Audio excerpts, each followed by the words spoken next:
10 ரூபாய்க்கு பச்சை மிளகாய் வாங்கினா இப்படி ஒரு சைடிஷா அப்படின்னு நினைக்கக்கூடிய அளவுக்கு பச்சை மிளகாய் புளித்தொக்கு வாங்க சூப்பராக செய்யலாம்.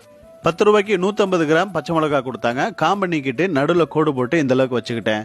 கடாயில் 3 டேபிள் ஸ்பூன் ஆயில் ஊற்றிட்டு கடுகு உளுந்து கூடவே ஒரு கொத்து அளவுக்கு கருவேப்பிலையை சேர்த்தாச்சு. நம்ம வாங்கின பச்சை மிளகாவை கழுவிட்டு இதில் போட்டுக்கலாம்.